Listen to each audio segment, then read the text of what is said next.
ಬಹಳ ಕಷ್ಟ. ಸಿಲಿಕಾನ್ ಸಿಟಿಯಲ್ಲಿ ಪ್ರತಿದಿನ ಅನ್ನುವಂತೆ ಬದುಕು ದುಬಾರಿ ಆಗ್ತಾ ಇದೆ. ಕರೆಂಟ್ ದರ ಜಾಸ್ತಿ ಆಯ್ತು, ನೀರಿನ ದರ ಜಾಸ್ತಿ ಆಯ್ತು, ಮೆಟ್ರೋ ದರ ಜಾಸ್ತಿ ಆಗ್ತಾ ಇದೆ. ಹಾಗೆ ಆಟೋದಲ್ಲಿ ಓಡಾಡೋಣ ಅಂತ ಹೇಳಿದ್ರು ಕೂಡ ಆಟೋ ಪ್ರಯಾಣಕ್ಕೂ ಕೂಡ ಬೆಲೆ ದುಬಾರಿ ಆಗ್ತಾ ಇದೆ. ಹೀಗಿರುವಾಗ ಬೆಂಗಳೂರಿನಲ್ಲಿ ಬದುಕೋದು ಬಹಳ ಕಷ್ಟ ಆಗಿದೆ. ಈ ಕುರಿತು ಒಂದು ವಿಶೇಷ ವರದಿ ಇದೆ, ನೋಡೋಣ ಬನ್ನಿ. ಕೇಂದ್ರ ಸರ್ಕಾರದ ಭಾಗ ಕೂಡ ಇದೆ ಅಲ್ವಾ? ಸರ್ಕಾರ ಯಾವುದೇ ಕಾರಣಕ್ಕೂ ಕೂಡ ಒಂದು ನೆಗ್ಲೆಕ್ಟ್ ಮಾಡ್ತಾ ಇದೆ. ಜನ ಕೂಡ ಒಂದು ಆಕ್ರೋಶ. ಅವ್ರದೇ ಒಂದು ಟೀಮ್ ಇದೆ, ಸೆಂಟ್ರಲ್ ಗವರ್ಮೆಂಟ್ ಮತ್ತು ಒಂದು ಟೀಮ್ ಇದೆ. ಕೇಂದ್ರ ಸರ್ಕಾರದಲ್ಲಿ ಕಡಿಮೆ ಮಾಡಿಕೊಳ್ಳುವ ಜವಾಬ್ದಾರಿ ಬರೀ ಸುಳ್ಳು ಹೇಳೋದನ್ನ ಬಿಟ್ಟು. ದರ ಬರೆಯಿಂದ ಸಿಟಿ ಮಂದಿಗೆ ಹೈರಾಣ, ಒಂದರ ಹಿಂದೆ ಒಂದರಂತೆ ಬೀಳ್ತಿದೆ ಬರೆ. ಆದರೆ ರಾಜಕೀಯದಲ್ಲಿ ಜನನಾಯಕರು ಬ್ಯೂಸಿ. ಒಂದೆಡೆ ದಿನ ಬೆಳಗಾದ್ರೆ ಸಾಕು ಹೊಸ ಹೊಸ ದರದ ಹೊರಗೆ ಕಂಗಾಲಾಗ್ತಿದ್ದಾರೆ. ಹೀಗಾದ್ರೆ ಹೆಂಗಪ್ಪ ಅಂತ ದಿನ ದೂಡ್ತಾ ಇದ್ದಾರೆ. ಆದ್ರೆ ನಮ್ಮಿಂದಲೇ ಓಟು ಪಡೆದು ಅಧಿಕಾರದ ಗದ್ದುಗೆ ಹಿಡಿದ ಜನಪ್ರತಿನಿಧಿಗಳು ಕೆಸರೆರಚಾಟಕ್ಕೆ ಇಳಿದಿದ್ದಾರೆ. ಬೆಂಗಳೂರಲ್ಲಿ ಬದುಕು ಇನ್ಮುಂದೆ ಬಲೂ ದುಬಾರಿ. ಸೋಮವಾರದಿಂದ ಮೆಟ್ರೋ ದರ 5% ಹೆಚ್ಚಳವಾಗಲಿದೆ. ಇದರ ನಡುವೆ ಜಲಮಂಡಳಿಯೂ ಕೂಡ ಕಾವೇರಿ ನೀರಿನ ದರ ಏರಿಕೆಗೆ ನಿರ್ಧಾರವನ್ನ ಮಾಡಲಿದೆಯಂತೆ. ಇಷ್ಟು ಸಾಕಪ್ಪ ಅನ್ನುವಷ್ಟರಲ್ಲೇ ವಿದ್ಯುತ್ ಆಟೋ ದರ ಏರಿಕೆಗೆ ಪ್ರಸ್ತಾವನೆಗಳು ಕೂಡ ಬಂದಿವೆ. ಆದ್ರೆ ಜನರ ಗೋಳು ಕೇಳಬೇಕಾಗಿದ್ದ ಜನಪ್ರತಿನಿಧಿಗಳು ಪರಸ್ಪರ ಕೆಸರೆರಚಾಟಕ್ಕೆ ಇಳಿದಿದ್ದಾರೆ. ಅವರು ಇಂಡಿಪೆಂಡೆಂಟ್ ಆಗಿದ್ದಾರೆ. ಸಿಎಂಡಿ ಅಂತ ಏನ್ ಮಾಡಿದ್ದಾರೆ, ಈಗ ಕೇಂದ್ರ ಸರ್ಕಾರದ ಭಾಗ ಕೂಡ ಇದೆ ಅಲ್ವಾ? ಹಾಗಾಗಿ ಕೇಂದ್ರ ಸರ್ಕಾರದ ಡೈರೆಕ್ಷನ್ಸ್ ಮೇಲೆ ಅವರು ಅನೇಕ ಸಂದರ್ಭದಲ್ಲಿ ತೀರ್ಮಾನಗಳು ಮಾಡ್ತಾರೆ. ಅದು ಅವರು ಈಗ ಹೊಸದಾಗಿ ಏನ್ ಮಾಡಿದ್ದಾರೆ, ಅವರು ಚರ್ಚೆ ಮಾಡಿ ಬಹುಶಃ ಕೇಂದ್ರ ಸರ್ಕಾರ ರಾಜ್ಯ ಸರ್ಕಾರ ಇಬ್ಬರು ಕೂಡ ಸೇರಿ ಮಾಡಿರಬಹುದು ಅಂತ ಅನ್ಕೊಳ್ತೀನಿ. ಪ್ರಾಪರ್ಟಿ ಟ್ಯಾಕ್ಸ್ಗಳು ಜಾಸ್ತಿ ಆಗಿದೆ, ರಿಜಿಸ್ಟ್ರೇಷನ್ ವ್ಯಾಲ್ಯೂ ಜಾಸ್ತಿ ಆಗಿದೆ, ನೀರಿನ ಬೆಲೆ ಜಾಸ್ತಿ ಮಾಡಿದ್ದಾರೆ, ಬಸ್ ದರ ಜಾಸ್ತಿ ಮಾಡಿದ್ದಾರೆ. ಅದಾದ ಮೇಲೆ BMRCL ಒಂದು ಫೇರ್ ಕೂಡ ಜಾಸ್ತಿ ಮಾಡಿದೆ.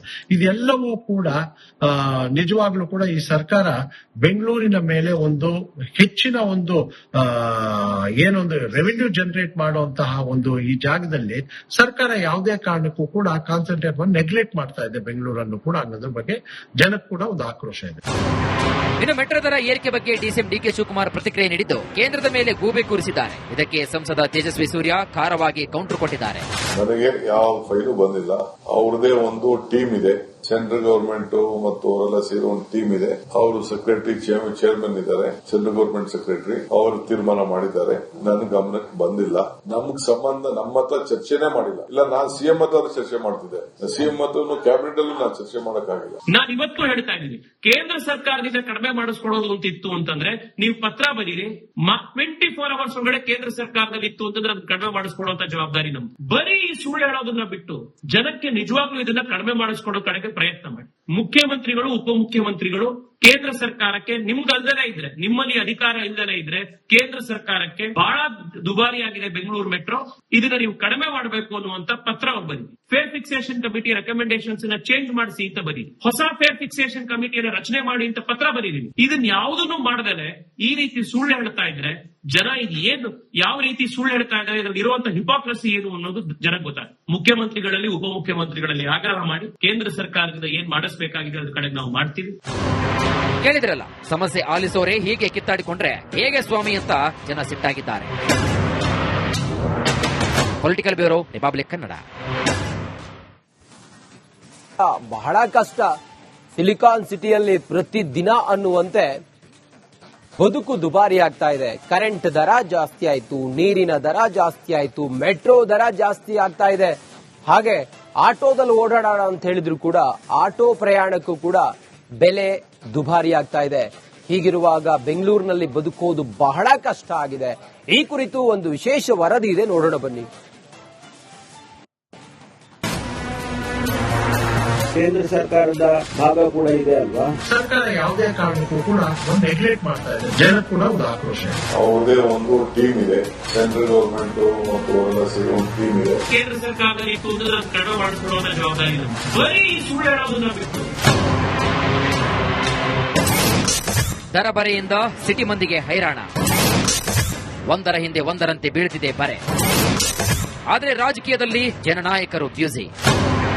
ಒಂದೆಡೆ ದಿನ ಬೆಳಗಾದ್ರೆ ಸಾಕು ಹೊಸ ದರದ ಹೊರಗೆ ಕಂಗಾಲಾಗ್ತಿದ್ದಾರೆ. ಹೀಗಾದ್ರೆ ಹೆಂಗಪ್ಪ ಅಂತ ದಿನ ದೂಡ್ತಾ ಇದ್ದಾರೆ. ಆದ್ರೆ ನಮ್ಮಿಂದಲೇ ಓಟು ಪಡೆದು ಅಧಿಕಾರದ ಗದ್ದುಗೆ ಹಿಡಿದ ಜನಪ್ರತಿನಿಧಿಗಳು ಕೆಸರೆರಚಾಟಕ್ಕೆ ಇಳಿದಿದ್ದಾರೆ. ಬೆಂಗಳೂರಲ್ಲಿ ಬದುಕು ಇನ್ಮುಂದೆ ಬಲೂ ದುಬಾರಿ. ಸೋಮವಾರದಿಂದ ಮೆಟ್ರೋ ದರ 5% ಹೆಚ್ಚಳವಾಗಲಿದೆ. ಇದರ ನಡುವೆ ಜಲಮಂಡಳಿಯೂ ಕೂಡ ಕಾವೇರಿ ನೀರಿನ ದರ ಏರಿಕೆಗೆ ನಿರ್ಧಾರವನ್ನ ಮಾಡಲಿದೆಯಂತೆ. ಎಷ್ಟು ಸಾಕಪ್ಪ ಅನ್ನುವಷ್ಟರಲ್ಲೇ ವಿದ್ಯುತ್ ಆಟೋ ದರ ಏರಿಕೆಗೆ ಪ್ರಸ್ತಾವನೆಗಳು ಕೂಡ ಬಂದಿವೆ. ಆದ್ರೆ ಜನರ ಗೋಳು ಕೇಳಬೇಕಾಗಿದ್ದ ಜನಪ್ರತಿನಿಧಿಗಳು ಪರಸ್ಪರ ಕೆಸರೆರಚಾಟಕ್ಕೆ ಇಳಿದಿದ್ದಾರೆ. ಅವರು ಇಂಡಿಪೆಂಡೆಂಟ್ ಆಗಿದ್ದಾರೆ. ಸಿಎಂಡಿ ಅಂತ ಏನ್ ಮಾಡಿದ್ದಾರೆ, ಈಗ ಕೇಂದ್ರ ಸರ್ಕಾರದ ಭಾಗ ಕೂಡ ಇದೆ ಅಲ್ವಾ. ಹಾಗಾಗಿ ಕೇಂದ್ರ ಸರ್ಕಾರದ ಡೈರೆಕ್ಷನ್ಸ್ ಮೇಲೆ ಅವರು ಅನೇಕ ಸಂದರ್ಭದಲ್ಲಿ ತೀರ್ಮಾನಗಳು ಮಾಡ್ತಾರೆ. ಅದು ಅವರು ಈಗ ಹೊಸದಾಗಿ ಏನ್ ಮಾಡಿದ್ದಾರೆ, ಅವರು ಚರ್ಚೆ ಮಾಡಿ ಬಹುಶಃ ಕೇಂದ್ರ ಸರ್ಕಾರ ರಾಜ್ಯ ಸರ್ಕಾರ ಇಬ್ಬರು ಕೂಡ ಸೇರಿ ಮಾಡಿರಬಹುದು ಅಂತ ಅನ್ಕೊಳ್ತೀನಿ. ಪ್ರಾಪರ್ಟಿ ಟ್ಯಾಕ್ಸ್ಗಳು ಜಾಸ್ತಿ ಆಗಿದೆ, ರಿಜಿಸ್ಟ್ರೇಷನ್ ವ್ಯಾಲ್ಯೂ ಜಾಸ್ತಿ ಆಗಿದೆ, ನೀರಿನ ಬೆಲೆ ಜಾಸ್ತಿ ಮಾಡಿದ್ದಾರೆ, ಬಸ್ ದರ ಜಾಸ್ತಿ ಮಾಡಿದ್ದಾರೆ. ಅದಾದ ಮೇಲೆ BMRCL ಒಂದು ಫೇರ್ ಕೂಡ ಜಾಸ್ತಿ ಮಾಡಿದೆ. ಇದೆಲ್ಲವೂ ಕೂಡ ನಿಜವಾಗ್ಲೂ ಕೂಡ ಈ ಸರ್ಕಾರ ಬೆಂಗಳೂರಿನ ಮೇಲೆ ಒಂದು ಹೆಚ್ಚಿನ ಒಂದು ಏನೊಂದು ರೆವಿನ್ಯೂ ಜನರೇಟ್ ಮಾಡುವಂತಹ ಒಂದು ಈ ಜಾಗದಲ್ಲಿ ಸರ್ಕಾರ ಯಾವುದೇ ಕಾರಣಕ್ಕೂ ಕೂಡ ಕಾನ್ಸಂಟ್ರೇಟ್ ಮಾಡಿ ನೆಗ್ಲೆಕ್ಟ್ ಮಾಡ್ತಾ ಇದೆ ಬೆಂಗಳೂರನ್ನು ಕೂಡ ಅನ್ನೋದ್ರ ಬಗ್ಗೆ ಜನಕ್ಕೆ ಕೂಡ ಒಂದು ಆಕ್ರೋಶ ಇದೆ. ಇನ್ನು ಮೆಟ್ರೋ ದರ ಏರಿಕೆ ಬಗ್ಗೆ ಡಿಸಿಎಂ ಡಿಕೆ ಶಿವಕುಮಾರ್ ಪ್ರತಿಕ್ರಿಯೆ ನೀಡಿದ್ದು ಕೇಂದ್ರದ ಮೇಲೆ ಗೂಬೆ ಕೂರಿಸಿದ್ದಾರೆ. ಇದಕ್ಕೆ ಸಂಸದ ತೇಜಸ್ವಿ ಸೂರ್ಯ ಖಾರವಾಗಿ ಕೌಂಟರ್ ಕೊಟ್ಟಿದ್ದಾರೆ. ನನಗೆ ಯಾವ ಫೈಲು ಬಂದಿಲ್ಲ. ಅವ್ರದೇ ಒಂದು ಟೀಮ್ ಇದೆ, ಸೆಂಟ್ರಲ್ ಗವರ್ಮೆಂಟ್ ಮತ್ತು ಅವರೆಲ್ಲ ಸೇರಿ ಒಂದು ಟೀಮ್ ಇದೆ. ಅವರು ಸೆಕ್ರೆಟರಿ ಚೇರ್ಮನ್ ಇದ್ದಾರೆ, ಸೆಂಟ್ರಲ್ ಗವರ್ಮೆಂಟ್ ಸೆಕ್ರೆಟರಿ. ಅವರು ತೀರ್ಮಾನ ಮಾಡಿದ್ದಾರೆ. ನನ್ನ ಗಮನಕ್ಕೆ ಬಂದಿಲ್ಲ. ನಮ್ಗೆ ಸಂಬಂಧ ನಮ್ಮ ಹತ್ರ ಚರ್ಚೆನೇ ಮಾಡಿಲ್ಲ. ಇಲ್ಲ, ನಾನು ಸಿಎಂ ಹತ್ರ ಚರ್ಚೆ ಮಾಡ್ತಿದ್ದೆ. ಸಿಎಂ ಹತ್ರ ಕ್ಯಾಬಿನೆಟ್ ಅಲ್ಲಿ ನಾನು ಚರ್ಚೆ ಮಾಡಕ್ಕಾಗಿಲ್ಲ. ನಾನು ಇವತ್ತು ಹೇಳ್ತಾ ಇದ್ದೀನಿ, ಕೇಂದ್ರ ಸರ್ಕಾರದಿಂದ ಕಡಿಮೆ ಮಾಡಿಸ್ಕೊಳ್ಳೋದು ಅಂತಿತ್ತು ಅಂತಂದ್ರೆ ನೀವು ಪತ್ರ ಬರೀರಿ. 24 ಅವರ್ಸ್ ಒಳಗಡೆ ಕೇಂದ್ರ ಸರ್ಕಾರದಲ್ಲಿ ಇತ್ತು ಅಂತಂದ್ರೆ ಅದನ್ನ ಕಡಿಮೆ ಮಾಡಿಸ್ಕೊಳ್ಳುವಂತ ಜವಾಬ್ದಾರಿ ನಮ್ದು. ಬರೀ ಸುಳ್ಳು ಹೇಳೋದನ್ನ ಬಿಟ್ಟು ಜನಕ್ಕೆ ನಿಜವಾಗ್ಲೂ ಇದನ್ನ ಕಡಿಮೆ ಮಾಡಿಸ್ಕೊಳ್ಳೋ ಕಡೆಗೆ ಪ್ರಯತ್ನ ಮಾಡಿ. ಮುಖ್ಯಮಂತ್ರಿಗಳು, ಉಪಮುಖ್ಯಮಂತ್ರಿಗಳು ಕೇಂದ್ರ ಸರ್ಕಾರಕ್ಕೆ ನಿಮ್ಗಲ್ದನೇ ಇದ್ರೆ, ನಿಮ್ಮಲ್ಲಿ ಅಧಿಕಾರ ಇಲ್ಲದೇ ಇದ್ರೆ ಕೇಂದ್ರ ಸರ್ಕಾರಕ್ಕೆ ಬಹಳ ದುಬಾರಿಯಾಗಿದೆ ಬೆಂಗಳೂರು ಮೆಟ್ರೋ, ಇದನ್ನ ನೀವು ಕಡಿಮೆ ಮಾಡಬೇಕು ಅನ್ನುವಂತ ಪತ್ರ ಬರೀ. Fair fixation committee recommendations change ಮಾಡಿಸಿ ಅಂತ ಬರೀ. ಹೊಸ ಫೇರ್ ಫಿಕ್ಸೇಷನ್ ಕಮಿಟಿಯನ್ನು ರಚನೆ ಮಾಡಿ ಅಂತ ಪತ್ರ ಬರೀರಿ. ಇದನ್ನ ಯಾವುದನ್ನು ಮಾಡದೇನೆ ಈ ರೀತಿ ಸುಳ್ಳು ಹೇಳ್ತಾ ಇದ್ರೆ ಜನ ಇದು ಏನು, ಯಾವ ರೀತಿ ಸುಳ್ಳು ಹೇಳ್ತಾ ಇದ್ದಾರೆ, ಇದರಲ್ಲಿ ಇರುವಂತಹ ಹಿಪಾಕ್ರಸಿ ಏನು ಅನ್ನೋದು ಜನಕ್ಕೆ ಗೊತ್ತಾಗುತ್ತೆ. ಮುಖ್ಯಮಂತ್ರಿಗಳಲ್ಲಿ, ಉಪಮುಖ್ಯಮಂತ್ರಿಗಳಲ್ಲಿ ಆಗ್ರಹ ಮಾಡಿ ಕೇಂದ್ರ ಸರ್ಕಾರದಿಂದ ಏನ್ ಮಾಡಿಸಬೇಕಾಗಿದೆ ಅದ್ರ ಕಡೆ ನಾವು ಮಾಡ್ತೀವಿ. ಕೇಳಿದ್ರಲ್ಲ, ಸಮಸ್ಯೆ ಆಲಿಸೋರೆ ಹೀಗೆ ಕಿತ್ತಾಡಿಕೊಂಡ್ರೆ ಹೇಗೆ ಸ್ವಾಮಿ ಅಂತ ಜನ ಸಿಟ್ಟಾಗಿದ್ದಾರೆ. Political bureau, Republic Kannada. ಬಹಳ ಕಷ್ಟ. ಸಿಲಿಕಾನ್ ಸಿಟಿಯಲ್ಲಿ ಪ್ರತಿದಿನ ಅನ್ನುವಂತೆ ಬದುಕು ದುಬಾರಿ ಆಗ್ತಾ ಇದೆ. ಕರೆಂಟ್ ದರ ಜಾಸ್ತಿ ಆಯ್ತು, ನೀರಿನ ದರ ಜಾಸ್ತಿ ಆಯ್ತು, ಮೆಟ್ರೋ ದರ ಜಾಸ್ತಿ ಆಗ್ತಾ ಇದೆ. ಹಾಗೆ ಆಟೋದಲ್ಲಿ ಓಡಾಡೋಣ ಅಂತ ಹೇಳಿದ್ರು ಕೂಡ ಆಟೋ ಪ್ರಯಾಣಕ್ಕೂ ಕೂಡ ಬೆಲೆ ದುಬಾರಿ ಆಗ್ತಾ ಇದೆ. ಹೀಗಿರುವಾಗ ಬೆಂಗಳೂರಿನಲ್ಲಿ ಬದುಕೋದು ಬಹಳ ಕಷ್ಟ ಆಗಿದೆ. ಈ ಕುರಿತು ಒಂದು ವಿಶೇಷ ವರದಿ ಇದೆ, ನೋಡೋಣ ಬನ್ನಿ. ಕೇಂದ್ರ ಸರ್ಕಾರದ ಭಾಗ ಕೂಡ ಇದೆ ಅಲ್ವಾ. ಸರ್ಕಾರ ಯಾವುದೇ ಕಾರಣಕ್ಕೂ ಕೂಡ ನೆಗ್ಲೆಕ್ಟ್ ಮಾಡ್ತಾ ಇದೆ. ಜನಕ್ಕೆ ಕೂಡ ಒಂದು ಆಕ್ರೋಶ ಇದೆ. ಅವ್ರದೇ ಒಂದು ಟೀಮ್ ಇದೆ, ಸೆಂಟ್ರಲ್ ಗವರ್ಮೆಂಟ್ ಮತ್ತು ಅವರೆಲ್ಲ ಸೇರಿ ಒಂದು ಟೀಮ್ ಇದೆ. ಕೇಂದ್ರ ಸರ್ಕಾರದಲ್ಲಿ ಇತ್ತು ಅಂದ್ರೆ ಅದನ್ನ ಕಡಿಮೆ ಮಾಡಿಕೊಳ್ಳುವಂತ ಜವಾಬ್ದಾರಿ ನಮ್ದು. ಬರೀ ಸುಳ್ಳು ಹೇಳೋದನ್ನ ಬಿಟ್ಟು ದರ ಬರೆಯಿಂದ ಸಿಟಿ ಮಂದಿಗೆ ಹೈರಾಣ. ಒಂದರ ಹಿಂದೆ ಒಂದರಂತೆ ಬೀಳ್ತಿದೆ ಬರೆ. ಆದರೆ ರಾಜಕೀಯದಲ್ಲಿ ಜನನಾಯಕರು ಬ್ಯೂಸಿ. ಒಂದೆಡೆ ದಿನ ಬೆಳಗಾದ್ರೆ ಸಾಕು ಹೊಸ ದರದ ಹೊರಗೆ ಕಂಗಾಲಾಗ್ತಿದ್ದಾರೆ. ಹೀಗಾದ್ರೆ ಹೆಂಗಪ್ಪ ಅಂತ ದಿನ ದೂಡ್ತಾ ಇದ್ದಾರೆ. ಆದ್ರೆ ನಮ್ಮಿಂದಲೇ ಓಟು ಪಡೆದು ಅಧಿಕಾರದ ಗದ್ದುಗೆ ಹಿಡಿದ ಜನಪ್ರತಿನಿಧಿಗಳು ಕೆಸರೆರಚಾಟಕ್ಕೆ ಇಳಿದಿದ್ದಾರೆ. ಬೆಂಗಳೂರಲ್ಲಿ ಬದುಕು ಇನ್ಮುಂದೆ ಬಲೂ ದುಬಾರಿ. ಸೋಮವಾರದಿಂದ ಮೆಟ್ರೋ ದರ 5% ಹೆಚ್ಚಳವಾಗಲಿದೆ. ಇದರ ನಡುವೆ ಜಲಮಂಡಳಿಯೂ ಕೂಡ ಕಾವೇರಿ ನೀರಿನ ದರ ಏರಿಕೆಗೆ ನಿರ್ಧಾರವನ್ನ ಮಾಡಲಿದೆಯಂತೆ. ಎಷ್ಟು ಸಾಕಪ್ಪ ಅನ್ನುವಷ್ಟರಲ್ಲೇ ವಿದ್ಯುತ್ ಆಟೋ ದರ ಏರಿಕೆಗೆ ಪ್ರಸ್ತಾವನೆಗಳು ಕೂಡ ಬಂದಿವೆ. ಆದ್ರೆ ಜನರ ಗೋಳು ಕೇಳಬೇಕಾಗಿದ್ದ ಜನಪ್ರತಿನಿಧಿಗಳು ಪರಸ್ಪರ ಕೆಸರೆರಚಾಟಕ್ಕೆ ಇಳಿದಿದ್ದಾರೆ. ಅವರು ಇಂಡಿಪೆಂಡೆಂಟ್ ಆಗಿದ್ದಾರೆ. ಸಿಎಂಡಿ ಅಂತ ಏನ್ ಮಾಡಿದ್ದಾರೆ, ಈಗ ಕೇಂದ್ರ ಸರ್ಕಾರದ ಭಾಗ ಕೂಡ ಇದೆ ಅಲ್ವಾ. ಹಾಗಾಗಿ ಕೇಂದ್ರ ಸರ್ಕಾರದ ಡೈರೆಕ್ಷನ್ಸ್ ಮೇಲೆ ಅವರು ಅನೇಕ ಸಂದರ್ಭದಲ್ಲಿ ತೀರ್ಮಾನಗಳು ಮಾಡ್ತಾರೆ. ಅದು ಅವರು ಈಗ ಹೊಸದಾಗಿ ಏನ್ ಮಾಡಿದ್ದಾರೆ, ಅವರು ಚರ್ಚೆ ಮಾಡಿ ಬಹುಶಃ ಕೇಂದ್ರ ಸರ್ಕಾರ ರಾಜ್ಯ ಸರ್ಕಾರ ಇಬ್ಬರು ಕೂಡ ಸೇರಿ ಮಾಡಿರಬಹುದು ಅಂತ ಅನ್ಕೊಳ್ತೀನಿ. ಪ್ರಾಪರ್ಟಿ ಟ್ಯಾಕ್ಸ್ಗಳು ಜಾಸ್ತಿ ಆಗಿದೆ, ರಿಜಿಸ್ಟ್ರೇಷನ್ ವ್ಯಾಲ್ಯೂ ಜಾಸ್ತಿ ಆಗಿದೆ, ನೀರಿನ ಬೆಲೆ ಜಾಸ್ತಿ ಮಾಡಿದ್ದಾರೆ, ಬಸ್ ದರ ಜಾಸ್ತಿ ಮಾಡಿದ್ದಾರೆ. ಅದಾದ ಮೇಲೆ BMRCL ಒಂದು ಫೇರ್ ಕೂಡ ಜಾಸ್ತಿ ಮಾಡಿದೆ. ಇದೆಲ್ಲವೂ ಕೂಡ ನಿಜವಾಗ್ಲೂ ಕೂಡ ಈ ಸರ್ಕಾರ ಬೆಂಗಳೂರಿನ ಮೇಲೆ ಒಂದು ಹೆಚ್ಚಿನ ಒಂದು ಏನೊಂದು ರೆವಿನ್ಯೂ ಜನರೇಟ್ ಮಾಡುವಂತಹ ಒಂದು ಈ ಜಾಗದಲ್ಲಿ ಸರ್ಕಾರ ಯಾವುದೇ ಕಾರಣಕ್ಕೂ ಕೂಡ ಕಾನ್ಸಂಟ್ರೇಟ್ ಮಾಡಿ ನೆಗ್ಲೆಕ್ಟ್ ಮಾಡ್ತಾ ಇದೆ ಬೆಂಗಳೂರನ್ನು ಕೂಡ ಅನ್ನೋದ್ರ ಬಗ್ಗೆ ಜನಕ್ಕೆ ಕೂಡ ಒಂದು ಆಕ್ರೋಶ ಇದೆ.